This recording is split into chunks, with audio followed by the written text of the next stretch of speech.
Hoy os traigo el resumen de lecturas del mes de octubre. Comenzamos.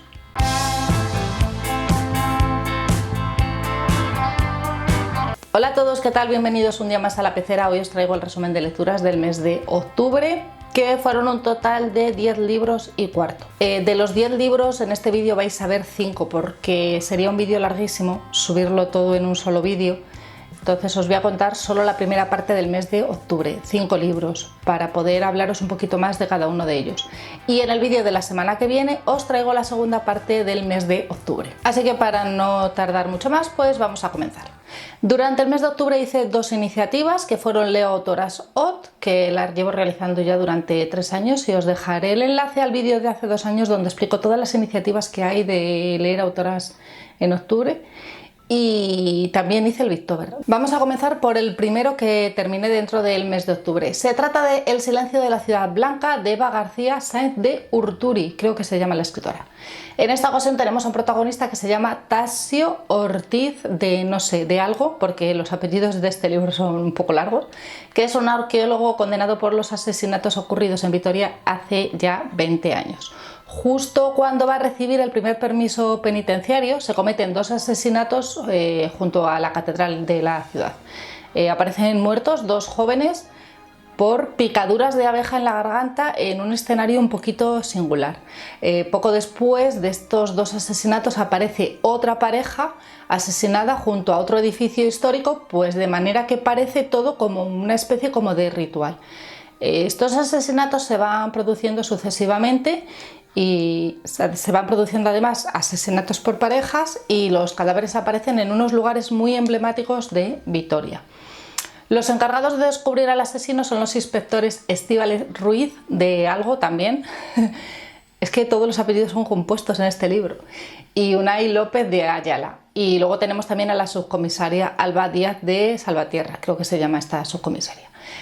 Deciros en líneas generales que la novela me ha gustado mucho porque tiene un ritmo muy alto de lectura, te engancha, o sea, a medida que van cometiendo los asesinatos se van produciendo además las investigaciones. Al principio están muy perdidos y bueno, todo les hace pensar que el asesino es Tasio, que es el que está en la cárcel, por las similitudes de los asesinatos cometidos 20 años atrás.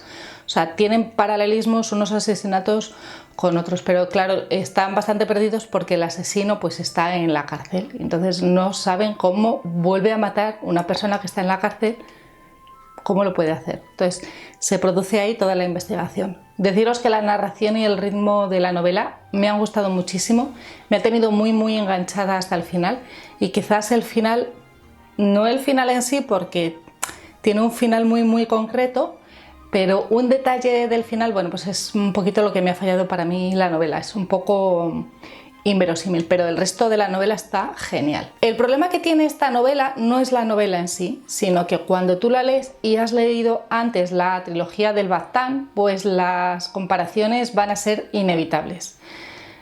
Te va a llevar a comparar un libro con el otro porque tiene muchísimas similitudes. Si os ha gustado mucho la trilogía del Baztán, quizás este os va a gustar un poquito menos. No digo que el libro sea malo, el libro está genial, pero os va a gustar un poquito menos. Es inevitable compararlos porque, por ejemplo, en la trilogía del Baztán un personaje muy importante era el Valle de Baztán y aquí Vitoria. Solo que aquí Vitoria pues parece pues una guía turística, nos enseña mucho los monumentos, nos da muchos detalles de toda esta escenografía donde se ocurren estos asesinatos, nos dan muchos detalles de las fiestas de Vitoria, la gastronomía, el lenguaje y bueno, lo de los 8 apellidos vascos que es que sale constantemente en el libro. Para mí esto está bien si lo hubiera metido de una forma un poquito más sutil, porque en algunos datos, cuando un escritor hace la novela de su propia ciudad, tiende a expresar demasiado lo que le gusta y esto al lector, pues a veces, como dato curioso está bien, pero tiene que hacerlo de una manera un poquito más sutil, con datos más cortos y bueno, un poquito menos de intensidad en esta aportación. Los asesinatos en ambos casos, en la trilogía del Baztán y en la trilogía esta del silencio de la ciudad blanca, pues son rituales en ambos libros, con lo cual aquí también nos vamos a encontrar un realismo mágico. Y deciros que en la trilogía del Baztán el final queda abierto y hace que quieras seguir leyendo los siguientes libros. Sin embargo, aquí yo he visto un final cerrado que si no me apetece seguir leyendo la trilogía no tengo por qué hacerlo porque no me incita a seguir haciéndolo.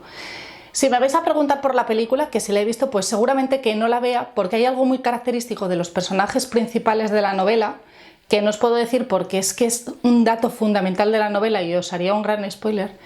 Y esa característica de los personajes, solo con ver el cartel de la película, pues ya sabes que no encajan los actores que han elegido. Así que seguramente no la vea porque me voy a salir un poco decepcionada y me voy a poner de muy mal humor, como me pasó con la trilogía del Baztán.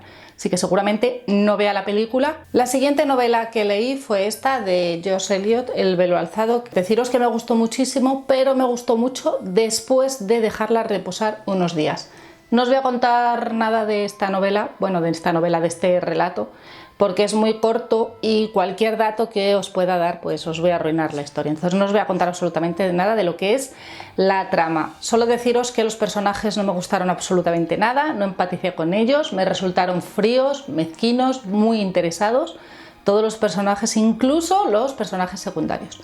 El final me gustó, de hecho se comentó mucho en el final en el club de lectura. El final tenía muchas interpretaciones, sacamos muchas conclusiones de ese final, de las características que tenía el personaje principal, qué pasaría si tuviéramos esas características, y eso fue realmente lo que se llegó a comentar mucho. Pero bueno, por cierto, deciros que el final es un final muy raro.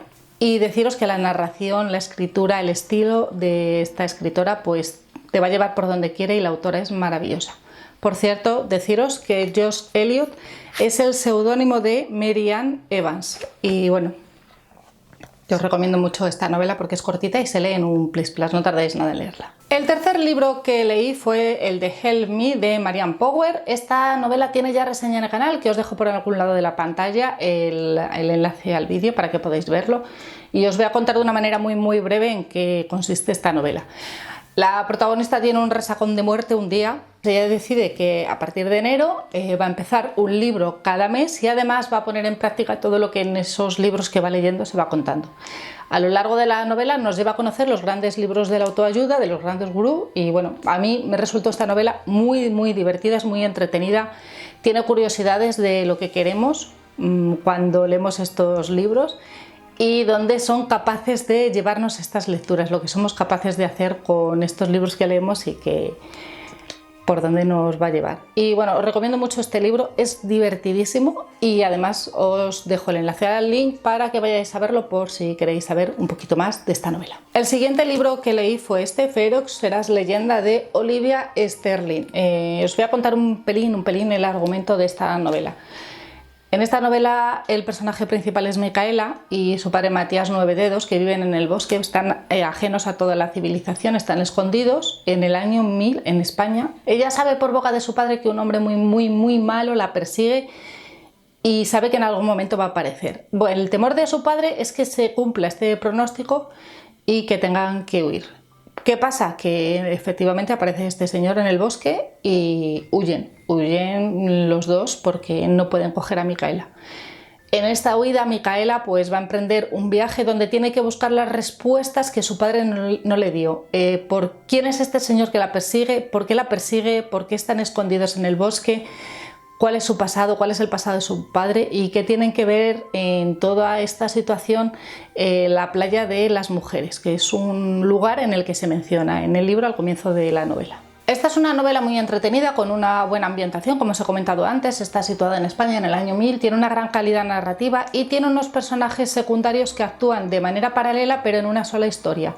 El problema que tiene es que tiene muchos personajes secundarios, entonces pues hay un momento en que, bueno, que te pierdes un poquito por el camino. El protagonista principal, Micaela, que al principio de la novela pues resulta ser que es un personaje muy intrépido, con mucho valor, no tiene miedo de nada, pues en un momento dado pues pierde todas estas características, todo lo que le enseñó su padre, tiene un flechazo, y a mí este flechazo, pues para mí en la novela, pues la verdad es que sobró. Yo esta novela se la recomiendo para los amantes de las novelas históricas y de aventuras, porque tiene mucha aventura protagonizada por una mujer, Micaela, y es un personaje que os va a gustar mucho. Y ahora os voy a hablar del quinto libro. Dicen que no hay quinto malo, no sé yo, que os voy a hablar de Mansfield Park de Jane Austen, que os voy a contar un poquito el argumento y luego os doy mi opinión de este libro.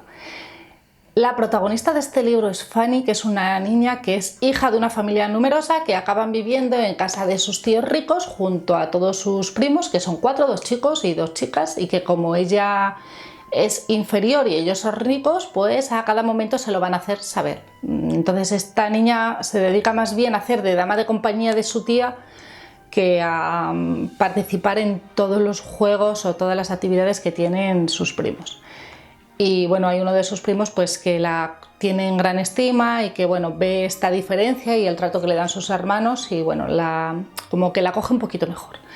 En esta novela se van reflejando pues cómo van creciendo estos personajes. En un momento dado aparecen los Crawford, que son 2 hermanos, para quedarse en la casa del nuevo pastor, porque la mujer de este pastor pues es la hermana de los Crawford. Y aquí es donde Jane Austen, que es una auténtica experta en líos y malentendidos y embrollos y en líos amorosos, pues hace un gran papel que los enreda a todos. Es una maestra en hacer estas novelas de enredos. Todo ello acompañado, todo ello está acompañado de una fuerte crítica social. O sea, esta es la típica novela pues de Jane Austen, o sea, donde hay una niña pobre viviendo en casa de una familia más rica, donde hace una fuerte crítica social a esta sociedad, a la ociosidad de la gente rica, a las mujeres que tienen que casarse porque no heredan, y bueno, es la típica novela de Jane Austen, con todo ello, con muchos líos y embrollos amorosos que parece un culebrón. ¿La historia me ha gustado? Sí, pero el problema de esta novela es que para mi gusto es muy larga y es muy lenta y se desarrolla de una forma muy lenta, y bueno, me ha costado mucho leerla. Yo esta novela la leí hace muchos años y no la recuerdo así, no la recordaba tan lenta. Me ha gustado mucho cómo lía a los personajes, cómo enreda a todos estos personajes, cómo perfila a cada uno de ellos. Ellas son todas vanidosas, ellos son unos oportunistas, y el personaje principal de la novela, Fanny, bueno, pues es una niña que no tiene sangre, tiene horchata en las venas y desaparece de la historia. O sea, es una protagonista principal sin hacer absolutamente nada. Se queda en un segundo plano, porque como ve que sus primos son ricos, que ya no tiene ocasión pues de participar en esas fiestas y hasta más adelante de la novela, y no tiene, ella sabe las limitaciones que tiene, pues ella como que se queda en un segundo plano. Y para mí esto es un personaje principal que me sacaba de mis casillas, porque es que no espabilaba, o sea, no era capaz de tomar una decisión por sí misma. Es un personaje que, a pesar de ser la protagonista, ya os digo que no actúa por ella, sino actúan los que la acompañan, estos protagonistas secundarios. Me ha gustado mucho la narración, la ambientación, la historia en un conjunto, pero para mí es el libro más flojo de Jane Austen, por la lentitud que tiene. Y si no hubiera sido por esto, hubiera sido una historia maravillosa. Y si hubiera sido un poquito más corto, mejor. Bastante mejor. Para mí, de los libros que he leído de Jane Austen, el que menos me ha gustado hasta el momento. Y esto ha sido todo. Hasta aquí la primera parte del mes de octubre. Dejadme en los comentarios que habéis leído vosotros durante el mes de octubre, o cualquier cosita, duda, queja, sugerencia, si habéis seguido la iniciativa de Leo Autoras Odd, o la de Victober, o la del terror, o cualquier otra iniciativa, porque octubre está lleno de iniciativas literarias. Nos vemos la semana que viene con la segunda parte del resumen de lecturas del mes de octubre. Chao.